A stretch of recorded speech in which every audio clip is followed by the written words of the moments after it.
SRS international में ठिठोली प्रतियोगिता का आयोजन। बच्चों ने अपनी हास्य कविताओं से श्रोताओं को गुदगुदाया। ग्रेटर फरीदाबाद स्थित SRS इंटरनेशनल स्कूल में अंतर विद्यालय हास्य कविता प्रतियोगिता ठिठोली का आयोजन किया गया। इस मौके पर फरीदाबाद के विभिन्न स्कूलों के 6ठी से 10वीं कक्षा तक के विद्यार्थियों ने हिस्सा लिया। इस मौके पर मुख्य अतिथि के रूप में अंतर्राष्ट्रीय कवि दिनेश रघुवंशी मौजूद रहे तथा विशेष निरायिका के तौर पर शिवनादर स्कूल की हिंदी विभाग की अध्यक्षा गायत्री शर्मा ने शिरकत की। इस अवसर पर स्कूल के चेयरमैन विनय गोयल, प्रिंसिपल कृष्णा मिश्रा व प्रबंधक तेज प्रताप पांडे ने अतिथियों का स्वागत किया। कार्यक्रम का शुभारंभ विद्यार्थियों द्वारा शिव स्तुति व अतिथियों के दीप प्रज्वलन के साथ की गई। प्रतियोगिता में विद्यार्थियों ने फैशन का बुखार, गूगल देवता व परीक्षा का भूत विषय पर अपनी हास्य कविताएं प्रस्तुत की। इस मौके पर प्रतियोगिताओं को 2 वर्गों में विभाजित किया गया। उड़ जाते हैं बच्चे डरे सहमे घर में घूमने जाते हैं। जिसने किया परिश्रम अच्छा वो देगा परिणाम भी अच्छा। और जिसने उठाए किताब वर्ष भर वो होगा अब घर के फर्श पर। एग्जाम की टेंशन ऐसी है भाई नानी याद दिलाती है। टीवी रेडियो मोबाइल वीडियो बस इनकी याद सताती है। कुछ कर देते हैं दिन रात एक तो कुछ पर्चियां ले जाते हैं। ज्यादातर तो सब बच्चे बस एक ही बात दोहराते हैं, अब की बार तो पढ़ ना पाया, अगली बार पढ़ूंगा मन से। माता रानी पास करा दे, लड्डू भोग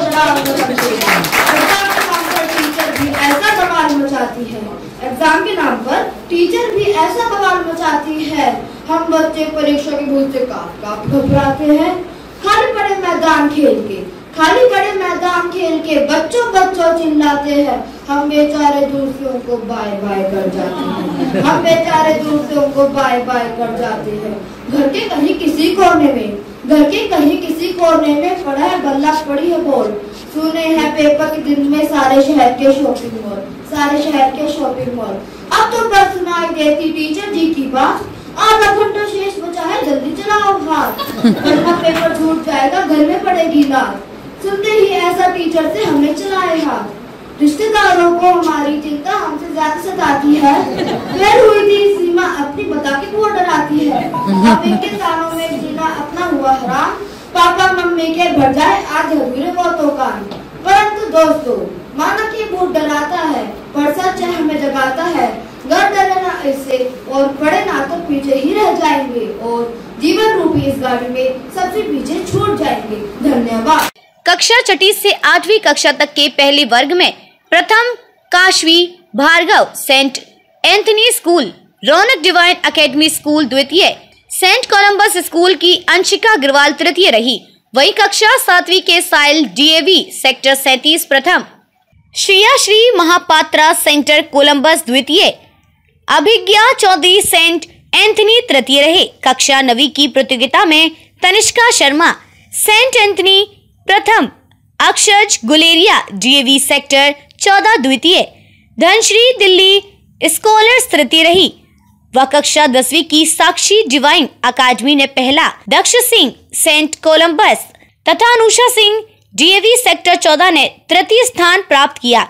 इस मौके पर अंतर्राष्ट्रीय कवि दिनेश रघुवंशी व गायत्री शर्मा व चेयरमैन विनय गोयल ने सभी विजेताओं को पुरस्कार देकर सम्मानित किया। इस मौके पर दिनेश रघुवंशी ने बच्चों की प्रतिभा की मुक्त कंठ से सराहना की। वही स्कूल के चेयरमैन विनय गोयल ने कहा कि तनाव युक्त वातावरण में बच्चों के अंदर हास्य का संचार करने के लिए इस प्रतियोगिता का आयोजन किया गया। विद्यालय की विभागाध्यक्ष रोहिणी तिवारी ने सभी अतिथियों का आभार व्यक्त किया। कार्यक्रम को सफल बनाने में SRS स्कूल की कोऑर्डिनेटर अंजू मेहतानी, पल्लवी निगम, शीला यादव, प्रतियोगिता प्रभारी विकेन कालरा व समस्त अध्यापकों ने प्रमुख भूमिका निभाई।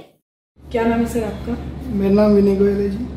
मैम ये हास्य कवि सम्मेलन रखा गया है जिसमें जिले के 18 स्कूल पार्टिसिपेट कर रहे हैं। ये इसमें विभिन्न फरीदाबाद से डिफरेंट स्कूल्स के बच्चे यहाँ पर आए हैं, उपस्थित हुए हैं। इसका उद्देश्य ये रखा है हमने कि बच्चों में अपना पॉजिटिविटी हो, वो हंस सके, अपनी कविता सुना सके और बता सके कि भाई कैसे वो उन चीज़ों को आगे बढ़ाना था। कई बुखार जो आजकल सबसे ज्यादा बच्चों के सिर चढ़कर बोल रहा है, और चयन हमारे जूरी मेंबर्स ने करा था, उसके बाद हमारे जो टीचर्स हैं, हेड्स हैं, उन सब लोगों ने, क्योंकि ये चीज़ ऐसी है कि जो बच्चे अपनी पर्सनल लाइफ में, अपनी एजुकेशनल लाइफ में इन चीज़ों को ज़्यादा समझ सकते हैं और उसको व्याख्यान कर सकते हैं। कौन सी क्लास तक के थे ये? इसमें हमने 6th क्लास से 10th क्लास के सारे बच्चे पार्टिसिपेट कर रहे हैं। ज्यादातर कौन सी क्लास के बच्चे एक्टिव दिखे इसमें मैम हम हर एक स्कूल से हमने हर क्लास से एक बच्चे को पार्टिसिपेट करवाया। 6 कैसा रहा बतौर अतिथि? देखिए, मैं सबसे पहले तो ये बता दूं कि इस विद्यालय ने जो आज कविता प्रतियोगिता की है, इससे मुझे बेहद आत्मिक संतोष मिला। सबसे पहली बात है, हम जिंदगी में कविता से दूर होते जा रहे हैं, बाकी सब चीजों के निकट आ रहे हैं। और मैं ये मानता हूं कि कविता जिंदगी का सबसे महत्वपूर्ण एक माध्यम है मनुष्य को मनुष्य बनाए रखने का। आज की जो पहल की गई, और खासतौर पर छोटे विद्यार्थियों के लिए, 6ठी, 7वीं, 8वीं, 9वीं विद्यार्थी इसमें प्रतिभागी हैं, तो एक तो उनसे सीखने को बहुत कुछ मिला, उनका आत्मविश्वास कमाल था। और कई बच्चे ऐसे भी मिले कि जिनका भविष्य मैं कविता में भी देख रहा हूं। विशेषकर मुझे 6ठी और 7वीं के 2 बच्चे ऐसे मिले हैं कि मैं उनसे बाद में उनसे संपर्क भी करूंगा, उनके पेरेंट्स के पास भी जाऊंगा, उनको कहूंगा, चूंकि उनका उच्चारण, प्रस्तुति और उनका मौलिक लेखन ये बहुत बड़ी बात है। कविता भी एक भविष्य में आप आजीविका का साधन बना सकते हैं। ऐसा नहीं है कि आप चिकित्सक बने, इंजीनियर बने। मैं आपके सामने कवि के रूप में मैं भी अपने जीवन को यापन कर ही रहा हूं, जीवन का। तो ये मैं चाहता हूं तमाम विद्यालय जो भी ये बात सुने, वो अपने विद्यालय के अंदर अपने बच्चों को प्रेरित करें कविताएं लिखने के लिए। क्योंकि कभी एक शायर ने कहा था कि उजाले इस कदर बेनूर क्यों हैं, किताबें जिंदगी से दूर क्यों हैं। तमाम चीजें पढ़ते हैं, अच्छा आदमी बनना है, उसके बाद में हम जब बड़े हो जाते हैं तो हम जिंदगी में वही चीजें निकाल के चल देते हैं, हम सिर्फ प्रोफेशनल हो जाते हैं, इसके अलावा कुछ नहीं। महाकवि नीरज का एक दोहा है कि आत्मा के सौंदर्य का शब्द रूप है काव्य, आत्मा के सौंदर्य का शब्द रूप है काव्य, मानव होना भाग्य है, कवि होना सौभाग्य। तो मैं मानता हूं कि कवि होना यकीनन एक सौभाग्य की बात है।